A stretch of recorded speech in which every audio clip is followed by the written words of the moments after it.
Hi friends, நம்ம ஒரு 2 நாள் நிம்மதியாக இருந்துடக்கூடாது. டிஎன்பிசிக்கு மட்டும் இல்லை, அது வேறு யாருக்குமே பொறுக்காது போல். அப்படி தான் தீபாவளி முடிஞ்சு, பர்த்டே முடிஞ்சு, ஃபேஸ் ரிவீல் பண்ணி கொஞ்சம் ஹாப்பியாக இருந்தேன். அதுக்கு இருக்கிறது மாதிரி ரிசல்ட் இப்போ வந்துருச்சு. நான் வந்துட்டு ஆன்சர் கீ செக் பண்ணப்போ ஒரு வீடியோ போட்டிருப்பேன். எனக்கு வந்துட்டு குரூப் 4ல் 139 கொஸ்டின் நான் வந்து கரெக்டாக போட்டிருக்கேன் அப்படின்னு. அதுக்கப்புறம் வந்துட்டு இந்த ஆன்சர் கீ சேலஞ்செலாம் பண்ணுறப்ப வந்துட்டு ஒரு 20+ கொஸ்டின் வந்து நம்ம ஆன்சர் கீ சேலஞ்ச் பண்ணி இந்த மாதிரி இருந்துச்சு. அதுக்கான புக் ப்ரூஃப்லாம் அட்டாச் பண்ணி எல்லோரும் ஆன்சர் கீ சேலஞ்ச் பண்ணியிருந்தோம். நம்ம என்ன எதிர்பார்த்தோம், சரி அக்டோபர் வந்துட்டு நமக்கு ரிசல்ட் வரும், ஸோ அதுக்கு முன்னாடி வந்துட்டு ஆன்சர் கீ ரிலீஸ் பண்ணுவாங்க அப்படின்னு. ஆன்சர் கீ இன்னும் ரிலீஸ் பண்ணவே இல்லை, பட் ரிசல்ட் வந்து வந்துருச்சு. ஸோ இப்போ எனக்கு எவ்வளோ மார்க்ஸ் வந்திருக்கு, ப்ளஸ் அந்த கிரேஸ் மார்க் வந்துட்டு 20+.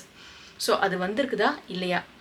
நான் எதிர்பார்த்த மார்க் என்ன, இந்த மார்க்குக்கு வந்துட்டு கண்டிப்பாக எனக்கு ஜாப் கிடைக்காது. நான் உங்கள்கிட்ட ஃபஸ்ட்டே சொல்லிடுறேன், என்னோடய மார்க்ஸ்க்கு ஜாப் கிடைக்காது. ஏற்கனவே நான் எதிர்பார்த்தது தான். நான் இதை தான் வந்துட்டு ஒரு வீடியோவில் சொல்லியிருப்பேன்.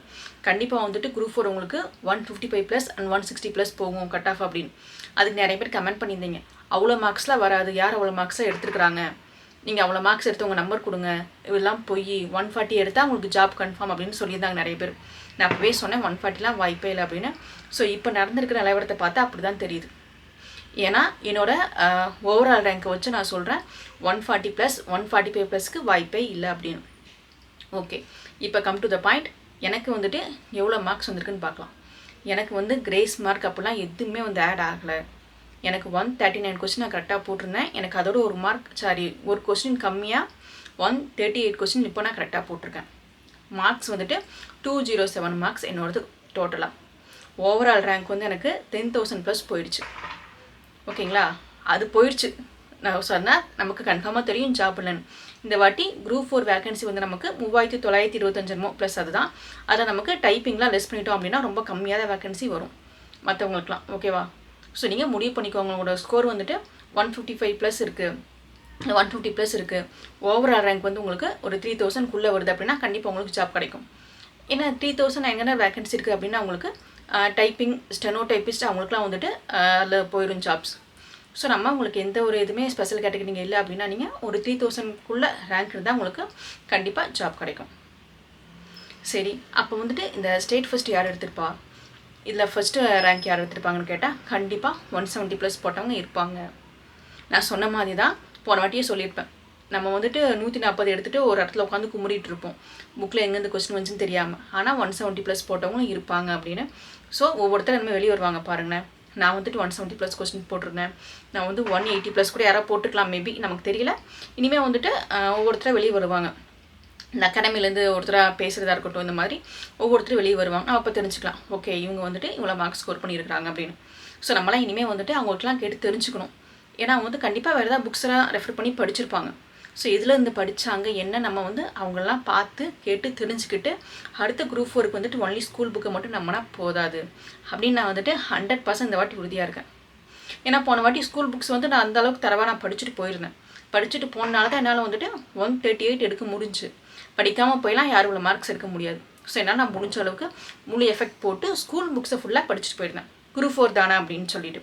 ஆனால் இனிமேல் வந்துட்டு குரூப் 4 தானே அப்படின்னு நான் கொஞ்சம் அலட்சியமாக இருக்கக்கூடாது. சிலபஸை மட்டும் கையில் வச்சுக்கிட்டு இந்த சிலபஸ் டாபிக்ஸ் கவர் ஆகிற எல்லாமே வந்து படிக்கணும். அந்த எல்லாமே படிக்கணும் அப்படிங்கிறப்ப எல்லாமே நான் என்ன தான்ப்பா படிக்கணும் அப்படின்னு நீங்கள் என்கிட்ட கேட்குறீங்க.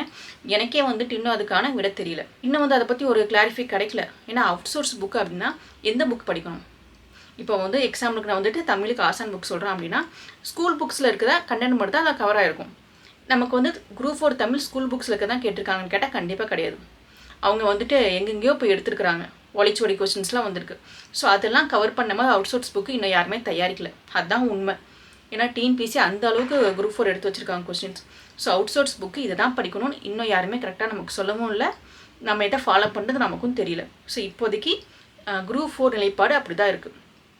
சரி, குரூப் 2 எப்படின்னா குரூப் 2 அப்படி தான். போக போக பார்த்தா குரூப் 4க்கும் குரூப் 2க்கும் நமக்கு வித்தியாசமே இல்லாமல் போச்சு. இது மாதிரி ரெண்டுமே வந்துட்டு உங்களுக்கு ஸ்டாண்டர்டாக கொஸ்டின்ஸ் அப்படி தான் கேட்குறாங்க. ஸோ நம்ம நம்ம குரூப் 4 படிக்க போகிறோம் அப்படின்னா ஃபஸ்ட்டு நீங்களாம் வந்துட்டு கொஸ்டின் பேப்பர் எடுத்து வச்சுட்டு அனலைஸ் பண்ணுங்கள். 160+ ஒருத்தவங்க போட்டிருக்காங்க அப்படின்னா அவங்களுக்கு வந்துட்டு ஒரு 150 கொஸ்டின் தெரிஞ்சிருக்கலாம். அந்த 10 கொஸ்டின் வந்துட்டு அவங்களுக்கு லக்கில் விழுந்திருக்கும். ரொம்ப லக் இருந்த ஆளாக இருந்தால், இப்போ நானே வந்துட்டு எனக்கு ரொம்ப லக் இருக்குது, நான் வந்துட்டு நான் 138 கொஸ்டின் நான் கரெக்டாக படித்து போட்டுட்டேன்ப்பா அப்படின்னா எனக்கு லக்கில் ஒரு 20 கொஸ்டின் கூட விழுந்திருக்கலாம். அது அவங்கவுங்க லக்கு பொறுத்து. எனக்கு லக்கு ரொம்ப ரொம்ப கம்மி போல். கரெக்டாக நான் எத்தனை மார்க்ஸ் வரும்னு நினச்சனோ அதே தான் எனக்கு வந்திருக்கு. ஹெச்சா வந்து எதுவுமே வரல. சொல்லப்போனால் ஒரு கொஸ்டின் கம்மியாக தான் வந்திருக்கு. ஒரு கொஸ்டின் ஏன் கம்மியாக வந்துச்சு அப்படின்னா, மேபி நான் ஏதாவது ஷேட் பண்ணுறப்ப தான் மிஸ்டேக் பண்ணியிருக்கலாம். ஸோ அதனால் வந்துட்டு அந்த ஒரு கொஸ்டின் வந்துட்டு எனக்கு கம்மியாக வந்திருக்கு. மற்றபடி எனக்கு கிரேஸ் மார்க்குன்னு சொல்லிட்டு ஒரு கொஸ்டின் கூட எக்ஸ்ட்ரா வரல. இந்த வீடியோ பார்க்குற ஃப்ரெண்ட்ஸ் உங்கள் யாருக்காவது வந்துட்டு நான் 120 கொஸ்டின் தான் கரெக்டாக போட்டேன், இப்போ நான் செக் பண்ணி பார்த்தேன் எனக்கு 135 கொஸ்டின்ஸ் வருது, எனக்கு கிரேஸ் மார்க் 15 மார்க் கொடுத்துருக்காங்க யாராவது இருந்தீங்கன்னா தயவு செஞ்சு சொல்லுங்கள். ஏன்னா நாங்களும் கேட்போம்ல. என்னோட மார்க்ஸை வச்சு நான் சொல்கிறேன், எனக்கு வந்து அவங்க எந்த ஒரு கிரேஸ் மார்க்கும் கொடுக்க கிடையாது. தமிழ்லையும் சேம், ஜிஎஸ்லையும் சேம். நான் உங்கள்கிட்ட எவ்வளோ மார்க்ஸ் வரும்னு சொல்லியிருந்தனோ அதே தான் வந்திருக்கு. கூட கம்மிலாம் எதுவுமே வரல. ஸோ அதை வச்சு தான் சொல்கிறேன். நம்ம வந்து கிரேஸ் மார்க் வந்து ஒரு 20+ அப்படின்னு ஒரு வீடியோ போட்ட இடத்துல ஒரு 10 கூட டிஎன்பிஎஸ்சி அக்செப்ட் பண்ணலையா அப்படின்னு தெரியல. ஏன்னா அதை பற்றி அவங்ககிட்ட நமக்கு டீட்டெயிலாக வீடியோ எதுவுமே கொடுக்க கிடையாது. ஸோ இதுக்கப்புறம் டிஎன்பிஎஸ்சி தான் வீடியோ கொடுத்தா தான் நமக்கு தெரிய வரும். ஸோ கிரேஸ் மார்க்ஸ் அந்த கொஸ்டின் கொடுத்துருக்குறாங்க அப்படின்னு. வீடியோ கொடுக்கறதுலாம் இருக்கட்டும், டிஎன்பிஎஸ்சி தயவு செஞ்சு வந்துட்டு அந்த ஆன்சருக்கு கொஞ்சம் ரிலீஸ் பண்ணுங்கள். ஒரு ப்ராப்பரான ஆன்சருக்கு இன்னும் அவங்க ரிலீஸ் பண்ணலை.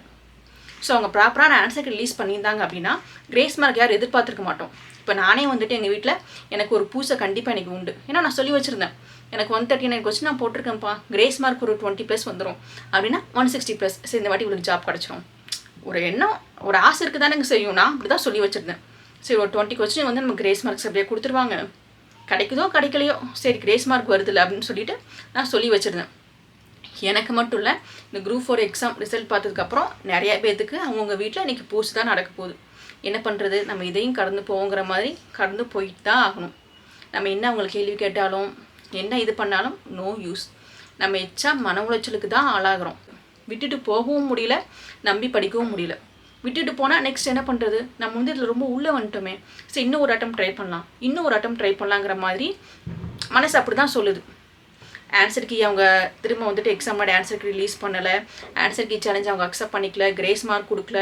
இந்த மாதிரி நிறையா வந்து குறையில் டிஎன்பிஎஸ்சி மேலே நமக்கும் இருக்குது ஆஸ்பிரண்ட்ஸாக. ஆனாலும் அதை விட்டுட்டு போக மனசு இல்லை. ஸோ இதுக்காக வந்துட்டு நான் இனிமேல் டிஎன்பிஎஸ்சியே படிக்க மாட்டேன், டிஎன்பிஎஸ்சி விட்டுட்டு போயிடுவேன் அப்படின்னா அது வந்து கரெக்டான சொல்யூஷன் கிடையாது. இப்போ வந்து அவங்க ஆன்சர் கீ ரிலீஸ் பண்ணலையா, நம்ம என்ன பண்ணலாம், ஆன்சர் கீ வந்து கொடுக்க சொல்லி நம்ம கோரிக்கை வைக்கலாம். நம்மளால் அதுதான் பண்ண முடியும். நம்ம கோரிக்கை வச்சாலுமே வந்துட்டு ஆன்சருக்கு ரிலீஸ் பண்ணணுமா வேணாமாங்கிறத டிஎன்பிஎஸ்சி சைட்லேருந்து தான் முடிவு பண்ணுவாங்க. நம்மளால் முடிஞ்சது கோரிக்கை வைக்க தான் நம்மளால் முடியும். ரியாலிட்டி என்னங்கிறத அக்செப்ட் பண்ணி போய் தான் ஆகணும். எனக்கு புரியுது, கண்டிப்பாக எல்லாத்துக்கும் கஷ்டமாக தான் இருக்கும்.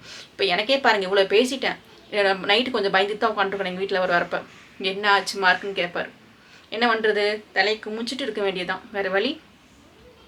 எனக்கு வந்து ஃபஸ்ட்டே கன்ஃபார்மாக தெரியும் இந்த மார்க்ஸுக்கு கிடைக்காதுன்னு.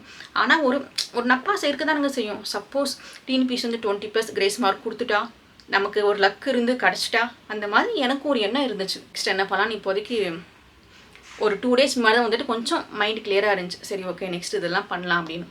இப்போ திரும்ப நம்மளை கொலை போடுற மாதிரி ஒன்று பண்ணியிருக்கிறாங்க. ஏன்னா எல்லாத்துக்கும் இப்போ வந்துட்டு பல கேள்வியும் மண்டைக்குள்ளே ஓடும். உங்கள் யாருக்காவது மனசு விட்டு பேசணும் செய்யணும் அப்படின்னா நீங்கள் மறக்காமல் கமெண்ட்டில் எல்லாத்தையும் கொட்டிடுங்க. ஏன்னா நமக்கு யார்ட்டையாவது பேசினா அப்படி தான் கொஞ்சமாவது மனசு பாரம் குறையும். ஸோ வலி கம்மியாகும். ஸோ அப்படி நினைக்கிறவங்க என்னை சிஸ்டராக நினச்சி உங்கள் மனப்பாரத்தை இறக்கிடுங்க. ஏன்னா நானும் வந்துட்டு விட்டால் அழுதுருவேன், உங்களுக்கு பார்த்தா தெரியாதுன்னு நினைக்கிறேன். ஆனால் வருத்தமாக தான் இருக்குது. கஷ்டப்பட்டு படித்தவங்களுக்கு இந்த பெயின் இருக்க தான் செய்யும். போக பார்த்தா வலிங்கிறது வாழ்க்கையில் பழகி போயிடும் போல். இப்போ வந்து நம்ம அதிகமாக ஒரு விஷயத்தை நேசித்து பண்ணுறப்ப அந்த விஷயம் நமக்கு ரொம்ப வலி தான் கொடுக்குது. என்ன பண்ணுறது, எவ்வளவோ தாங்கிட்டோம், இதை தாங்க மாட்டோமா அப்படிங்கிற மாதிரி தான் இருக்குது. சொல்கிறதுக்கு வார்த்தை இல்லை. பட் என்ன பண்ணுறது, கடந்து போய் தான் ஆகணும். இனி உங்களுக்கு டவுட்ஸ் இருந்துச்சுன்னா கமெண்ட் பண்ணுங்கள். Bye by.